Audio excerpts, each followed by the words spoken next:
2025 సంవత్సరం జూన్ నెల మాస ఫలితాలు తెలుసుకునే ప్రయత్నం చేద్దాం.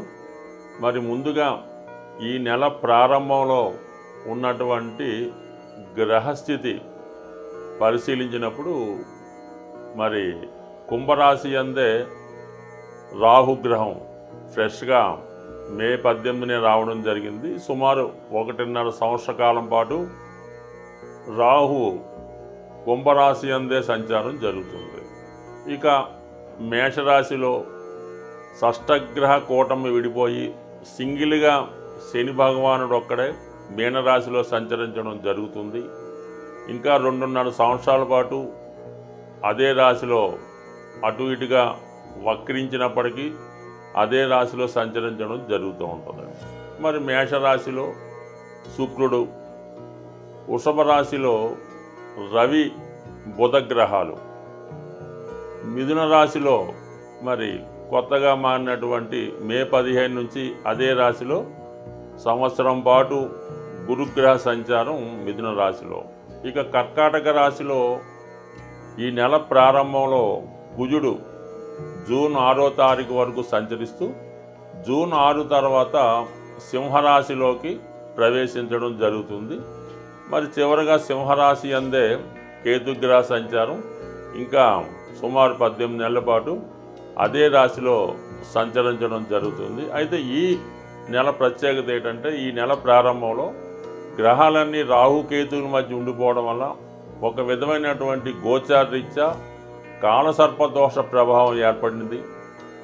అలాగే వృషభ రాశిలో రవి బుధుల సంచారంతో బుధాదిత్య యోగం ఏర్పడింది. కర్కాటక రాశిలో కుజ చంద్రుల ప్రభావంతో చంద్రమంగళ యోగం ఏర్పడడం జరిగింది.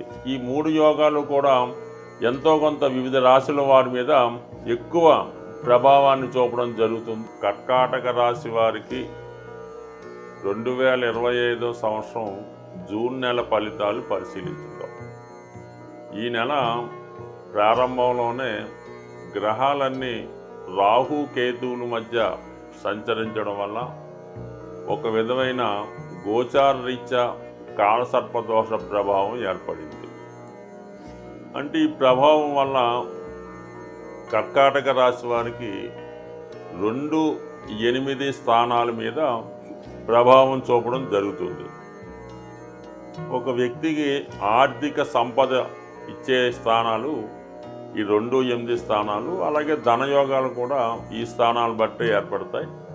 అలాగే కుటుంబం, వివాహం, ఆకస్మిక సంఘటనలు మెయిన్గా ఈ భావాల మీద ఉంటాయి. కాబట్టి ఈ భావాలకు సంబంధించిన విషయాల్లో కొంత నిరాశ ఎదురయ్యే అవకాశం ఉన్నది ఈ రాశి వారికి ఈ నెల ప్రారంభంలో. ముఖ్యంగా అష్టమంలో రాహుగ్రహ సంచారం వల్ల కొన్ని ఆకస్మిక సంఘటనలు, వార్తలు మిమ్మల్ని ఇబ్బంది పెట్టే అవకాశం ఉన్నది.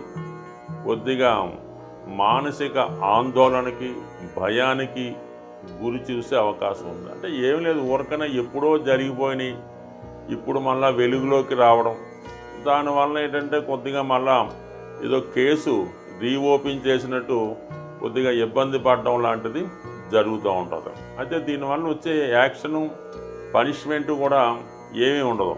రాహు ఎప్పుడు వ్యక్తిని భయపెట్టడం జరుగుతూ ఉంటుంది, లేనిది ఉన్నట్టు క్రియేట్ చేసి ఆందోళనకు గురి చేస్తూ ఉంటాడు. అందువల్ల మీరు పెద్దగా ఏమీ భయపడక్కర్లేదు, కొద్దిగా మనోనిర్భరంతో ఉంటే మంచిది. అయితే కొద్దిగా ధన నష్టం అలాంటిది ఏమన్నా జరిగే అవకాశం ఉంది. మీరు ఏదైనా ఇన్వెస్ట్మెంట్ ఎవరికన్నా చేసి ఉన్నా, ఒక చిట్ ఫండ్లో కట్టి ఉన్నా, అంటే ఎవరికన్నా అప్పిచ్చి ఉన్నా, వాడు ఐపీ పెట్టడం వల్ల, ఊరొదిలి పారిపోవడం వల్ల కూడా నష్టం రావచ్చు.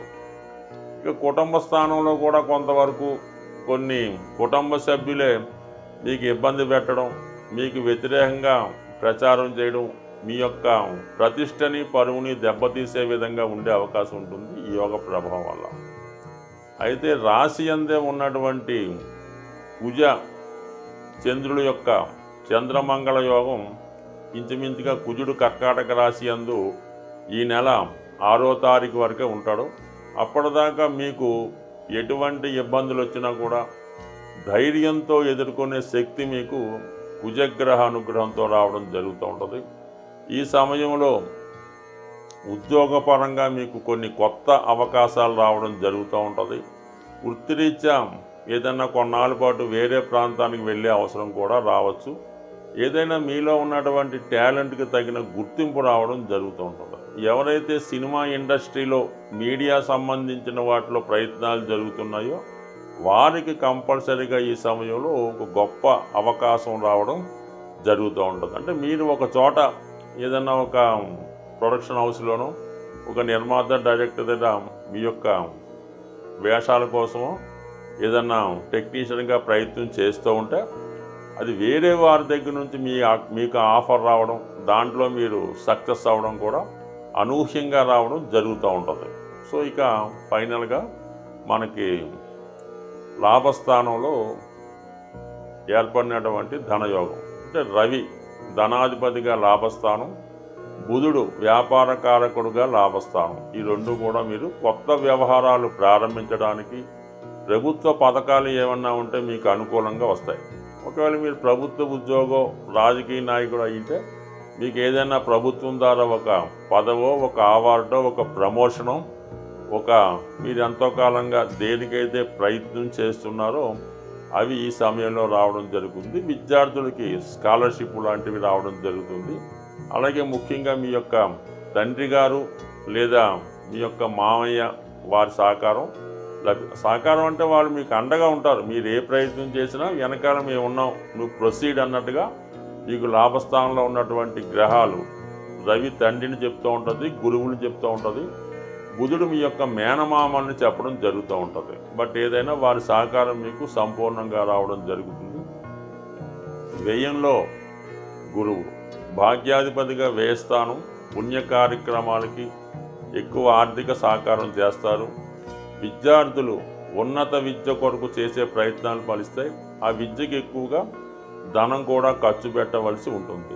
ఎస్పెషల్లీ మీరు కూడా గతంలో ఆగిపోయినటువంటి మీ యొక్క విద్య తిరిగి కంటిన్యూ చేసుకోవచ్చు. లేదంటే మీరు ఇంకా ఏదైనా డాక్టరేట్ లాంటిది సంపాదించాలన్నా కూడా ఈ సమయంలో మీకు ఈ గురుగ్రహ అనుగ్రహం సంపూర్ణంగా రావడం జరుగుతూ ఉంటుంది. ఇక ముఖ్యంగా మీకు అష్టమంలో ఉన్నటువంటి రాహుని మనం ఈ వీడియో ప్రథమంలో చెప్పుకున్నాం. సో ఏదైనా రాహుని మాత్రం మీరు అంత తేలిగ్గా అంచనా వేయద్దు. ఎట్టి పరిస్థితుల్లో కూడా ఎటువంటి బలహీనతకి లొంగడం కానీ, ఎట్టి పరిస్థితుల్లో మీ యొక్క రహస్యాలని ఇతరులకు చెప్పడం కానీ చేయడం వల్ల మీరు ఒక విధమైన బ్లాక్మెయిల్ గురే అవకాశం ఉంటుంది. అన్ని సమస్యలకి మూలం ధనం. అందుకే ధనం మూలం మిదం జగత్ అన్నారు. ధనం ఖర్చు పెట్టడం అన్నది చాలా సులభం, సంపాదించడం అన్నది చాలా కష్టం.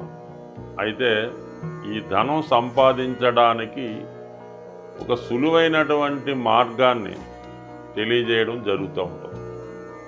అది మీకు ఈ నెల ఫలితాల్లో ఈ అద్భుతమైనటువంటి ధనయోగాన్ని కలిగించే రెమెడీ మీకు చెప్పడం జరుగుతూ ఉంటుంది.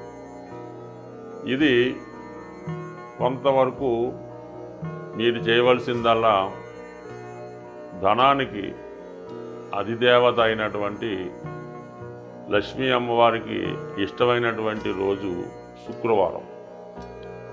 ఈ శుక్రవారం రోజు మీరు ఏం చేయాలంటే ఒక మట్టితో తయారు చేసినటువంటి ఒక జాడీ అనొచ్చు, డబ్బులు దాచుకునే డిబ్బీ కూడా అనొచ్చు. పూర్వకాలం మట్టితోనే తయారు చేస్తూ ఉండేవి ధనం దాచుకునేవి. అందుకని ఈరోజు కూడా పాత ఇళ్ళై పడగొట్టినప్పుడు తవ్వినప్పుడు దొరుకుతూ ఉంటాయి కొంతమందికి. అటువంటి మట్టితో తయారు చేసినటువంటి డిబ్బీ ఒకటి తీసుకోండి శుక్రవారం రోజు. దాన్ని శుభ్రంగా మంచినీళ్ళతో శుభ్రం కడిగేసి పసుపుతో దాన్ని రాసి ఒక మూల పెట్టుకొని ప్రతి శుక్రవారం కూడా 6వ సంఖ్య వచ్చేలాగా ధనం అందులో వేయాలి. 6 రూపాయల, 60 రూపాయల, 600, మీకు ఇంకా ఓపుకుంటే 6000 అన్నది ప్రతి శుక్రవారం అందులో డ్రాప్ చేయవలసి ఉంటుంది. అందులో వేయాలన్నమాట. పక్కన పెట్టాలి. అది దేవుని దగ్గర పెట్టడం, నమస్కారం పెట్టడం. అయితే ఈ శుక్రవారం రోజు మిగతా డబ్బులు మీరేమీ కూడా ఖర్చు పెట్టకూడదు.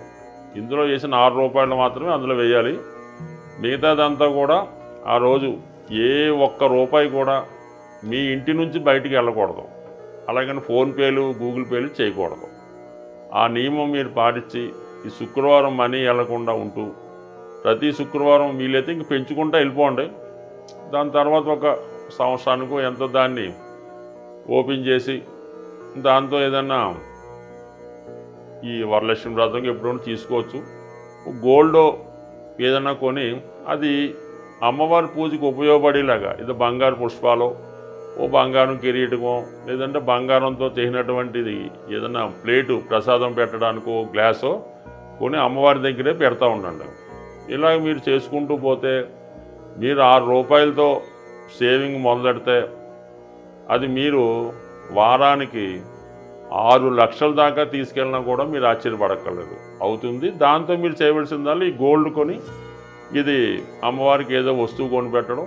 మళ్ళీ మీకు బాగా మీరు దాన్ని మళ్ళా మీ ఇంట్లో ఒక అమ్మాయి పుడితే ఆ అమ్మాయికి, అంటే అమ్మాయి కూడా లక్ష్మీ స్వరూపం కాబట్టి ఆవిడకి మీరు అవి కానుకగా ఇవ్వచ్చు, బంగారు ఆభరణాలు కూడా ఇవ్వచ్చు. బట్ ఏదన్నా ఈ శుక్రవారం 6 సంఖ్య ఇది కాకుండా మిగతాది కూడా బయటికి వెళ్ళకూడదు. ఇంకా అది ఎంత గొప్ప అవసరమైనా సరే అక్కడతో శుక్రవారం నాడు స్టాప్ చేసి శనివారం మార్నింగే పేమెంట్స్ అన్నమాట. ఈ విధంగా చేసి చూడండి. ఇంచుమించుగా నాకు తెలిసి ఈస్ట్ గోదావరి జిల్లాలో అపర కుబేరులు ఉన్నారు, వాళ్ళంతా కూడా ఈ నియమాన్నే పాటిస్తున్నారు. స్వస్తి.